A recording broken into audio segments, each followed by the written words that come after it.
চোর, এলাকার খুব নামদার চোর, সবাই তাকে চিনে চোর।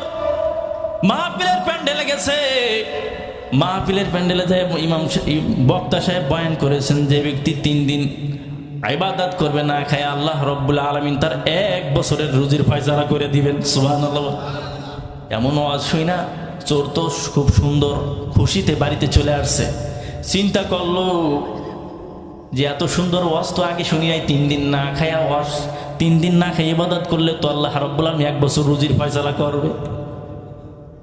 তাহলে যাই বাড়িতে চলে যাই, বাড়িতে যাই বলতেছে আম্মা জান আপনি সুন্দর জামা দেন, মাথায় টুপি দেন। কেন, কি করবি? বলছে আমি আজকে এলাকায় মসজিদে যাবো ইবাদত করার জন্য। বক্তা আজকে বলছে যে ব্যক্তি 3 দিন না খায় ইবাদত করবে আল্লাহ রাব্বুল আলামিন তার 1 বছর রুজির ফয়সালা করে দিবে। এবার মা তো বুঝতে পারছে, কয় বুঝছি আজকে আবার কোনো নতুন ধান্দা করছো কিনা, কেন প্রতিদিন তুই চুরি করো আমি জানি, তোকে নিষেধ করাও তুই তারপরে শোনো না, তুই তো বেহায়া। কয় না মা তুমি দাও, মা সুন্দর জামা দিয়েছে, টুপি দিয়েছে। মনে করেন বড় বাড়ি মসজিদে মনে করেন একজন লোক নামাজ পড়ার জন্য আছে, কিন্তু যে চোর তাকে তো ইমাম সাহেব মুয়াজ্জিন সবাই চেনে, কথা ঠিক নেবে ঠিক দিয়ে একটা চুরি করলে চেনে না মানুষ। এবার মুয়াজ্জিন সাহেব বলতেছে কি ব্যাপার, তোমার লক্ষণ কি? নতুন মসজিদে ফ্যান লাগানো হয়েছে, চুরি করে নেবা? না না আপনার আমাকে ডিস্টার্ব করবেন না, আমি ইবাদতের জন্য ঢুকবো মসজিদে। কয় না না তোমাকে ঢুকতে দেওয়া যাবে না, তুমি একজন এলাকার খাস নামদারি চোর, তোমাকে ঢুকতে দেওয়া যাবে না, এলাকা থেকে বের হয়ে যাও। মন খারাপ, এলাকা থেকে বের করে দিয়েছে, চলে গেছে মাস কাটা। কোথায়? মাস কাটা চলে গেছে। এবার মাস কাটা যাও একটু দূরে যাওয়ার পরে মসজিদের ভিতরে ঢুকছে। সবাই চিন্তা করলো ভালো একজন ইমানদার লোক, তাহলে যাক মসজিদে খোলা থাক। এবার ইবাদত বন্দি করতেছে 1 দিন 2 দিন 2.5 দিনের কিছু কম। রাত যখন গভীর হয়, রাত গভীর হয়েছে তখন 3 দিন কিছু আগে, এই লোকটা রাতের বেলা ক্ষুধা পেটে কি করবে, আর তো উপায় নাই, ক্ষুধার যন্ত্রণা আর সহ্য করতে পারে না। খালি কয় যে আর অল্প সময় আছে, দেখি আল্লাহ কি ব্যবস্থা করে, এখন আর সহ্য করতে পারে না। যখন 2 দিনের পরে 11টা 11:30 বাজে, চুরি করার জন্য আবার মসজিদ থেকে বেরোইছে। কোথায় বেরোইছে? এবার চুরি করাতে যে বাড়িতে গেছে সে বাড়ি হলো মসজিদের সভাপতি সাহেব, মসজিদের সভাপতির বাড়িতে চুরি করতে গেছে। আগের জমানাতে এত সুন্দর চাকচুক্য এত বিল্ডিং এগুলো ছিল না, ছিল নাকি?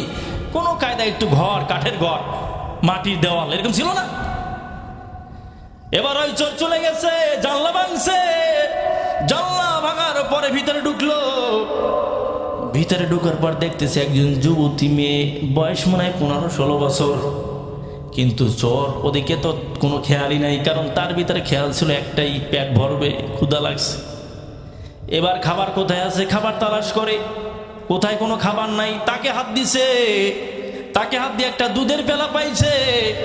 দুধের পেলাটা পাওয়ার পরে নিচে নামাইলো, দুধের ভিতরে হাত দিছে, সর পড়ে গেছে, এক জায়গায় দুধগুলো হয়ে গেছে, উপরে সর এক জায়গায় না চাপ দিলে। এবার এর ভিতরে হঠাৎ করে ঘড়ির কাঁটা টিং বাজাই দিছে, 12টা বাজে গেছে। এবার আপনারা বলেন 12টার পর রাত কমে না বাড়ে? কি কমে না? রাত 12টার পর 1টা 2টা 3টা কমতে থাকে। এবার ওই চোর চিন্তা করলো, মালিক তোমাকে পাওয়ার জন্য বের হয়েছি, পেটের ভিতরে ক্ষুধার যন্ত্রণা, এলাকায় চুরি করার জন্য ঢুকছি, আবার দেখছি রাত বেশি নাই। ও মালিক দুধটা আবার রাইখে দিলাম। আবার চলে গেল মসজিদে যায় আবার ইবাদত করে আর গড়াগড়ি করে। সকাল হতে না হতেই এবার নামাজ শেষ করেছে।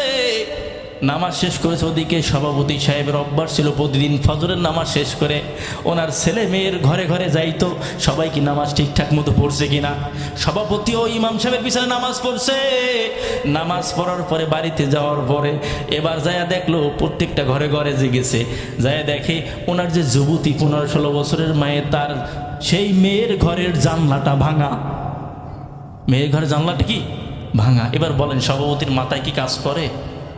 হ্যাঁ, মাথায় তো কাজ করে না। এবার কোনো বখাটে পোলাপান এখানে আসছে, দেখবেন একটা জিনিস যে হুজুরকে লাগে কখন, দেখবেন সব কিছু সমাধান করে দুনিয়ার সব কাজ কাম শেষ করে, দেখুন কোনো আদালতে এর সমাধান নাই, শেষ পর্যন্ত হুজুর দ্বারা আসে, হুজুর একটু দোয়া করে দেন, কয় কি না।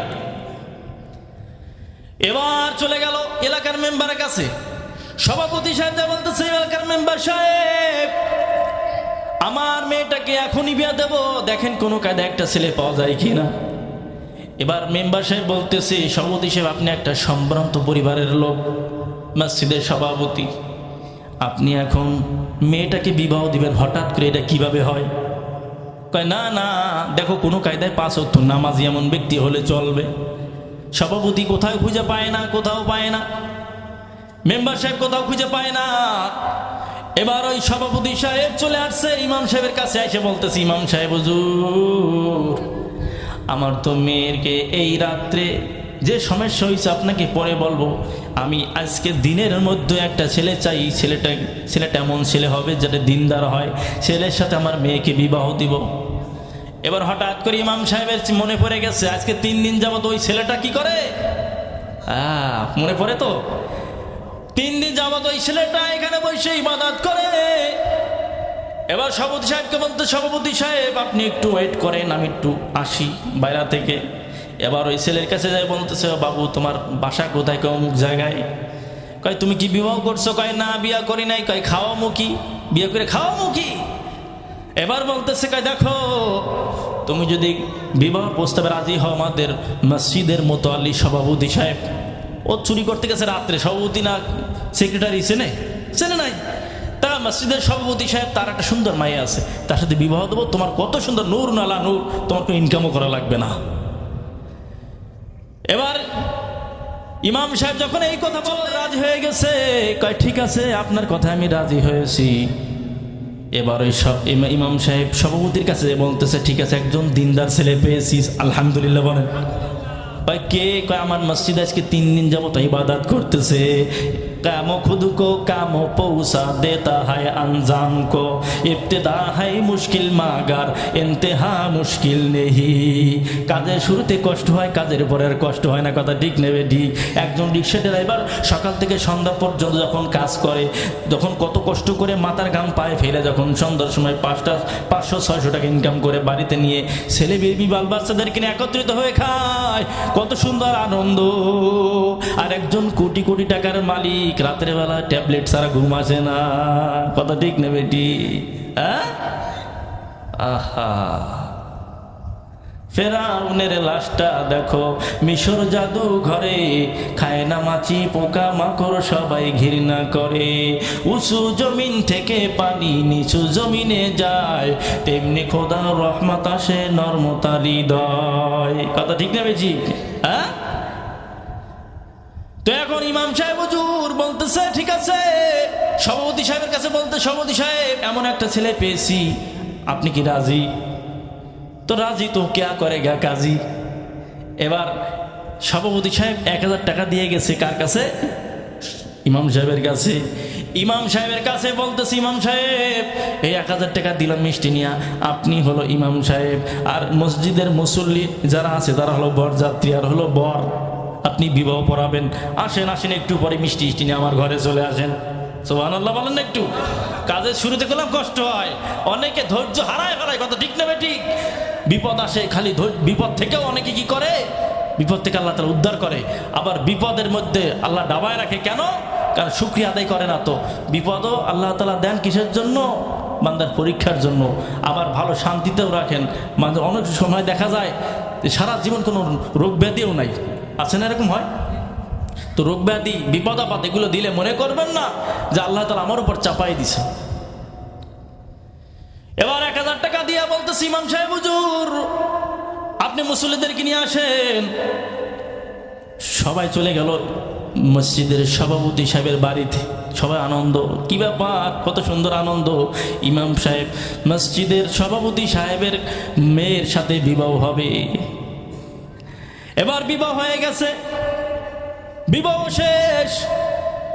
যখন স্বামী স্ত্রী এক জায়গায় রয়েছে, এবার দাদি শাশুড়ি অথবা নানি শাশুড়ি থাকে কিনা জোরে গণ। এবার কি করছে, মস্কারার সহিত ওই যে দুধের পেলাটা রয়েছে, আহা আল্লাহ কেমনে খাওয়ায়, বান্দায় খাওয়ায় না? আল্লাহ সব কিছু খাওয়ায়। আল্লাহ তাআলা একজন এতিমকে খাওয়ায়, ধনীকেও খারাপ, গরিবকেও খাওয়ায়, একজন ল্যাংড়াকে খাওয়ায়, একজন মাসিকেও খাওয়ায়, সমস্ত জিনিসকেও খাওয়ায় আল্লাহ তাআলা। কথা ঠিক নেবে ঠিক? এবার ইমাম সাহেব বিয়ে পড়ানো শেষ।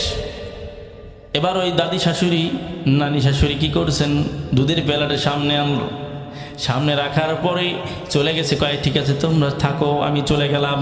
এবার দুইজনে, আর সাথে কি ওই দুধের পেয়ালাটা। এবার ওই ছেলেটা দুধের পেয়ালার দিক তাকায় আর মিসকি মিসকি হাসে। সুবহানাল্লাহ বলেন। এবার প্রাণের স্ত্রী বলতেছে, স্বামী তুমি দুধের দিকে কেন তাকাও আর হাসো? তো বলতেছে আমি পরে বলবো। কয় দেখো তুমি যেহেতু নাসরবান্দা ছাড়বা না, ওই যে দেখো তোমাদের বাড়ির ওই যে দরজার পাশে জানলাটা কি ভাঙ্গা আছে? হ্যাঁ তাই তো বলছি ভাঙ্গা। আমি ওইখান থেকে গতকাল রাত্রে, এই রাত্রেই তোমার ওই জানলার ভিতরে ঢুকছিলাম। জানলার ভিতরে ঢুকা তোমার চেহারা কেমন, তোমার চুল কতটুকু লম্বা, সব কিছু আমি দেখেছি। কিন্তু আমার ভিতরে তো ছিল একটা যন্ত্রণা, ক্ষুধার যন্ত্রণা। কই অত কথা ওয়াজ শোনার দরকার নাই, অত ওয়াজ আমার সামনে বলার দরকার নাই, দুধের দিকে তাকাও কেন, হাসো। এবার বলতেছে দেখো স্ত্রী, রাত যখন 12টা বাজে, 12টার পরে তো রাত কমতে থাকে, কথা ঠিক নেবে ঠিক? আমি এলাকায় একজন খাসর ছিলাম, এলাকার মাহফিলে গেছি, মাহফিলের বক্তা ওয়াজ করছে যে ব্যক্তি 3 দিন না খেয়ে আল্লাহর ইবাদত করবে 1 বছর রোজির ফয়সালা করে দিবে। আমি সেই ওয়াজ শুনে এলাকার মসজিদে গেছিলাম, চান্স পাইনি, তোমাদের মসজিদে এসেছি। 3 দিন যখন ছিলাম আমি এই দুধের দিকে তাকাই কেন?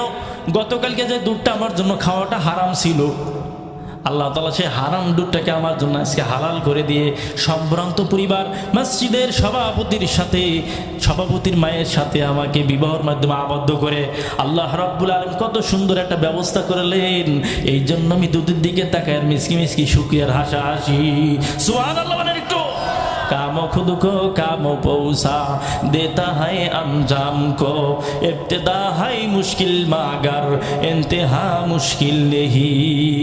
কাজের শুরুতে কষ্ট হয়, কাজের পরে আর কষ্ট হয় না, কথা ঠিক নেবে ঠিক?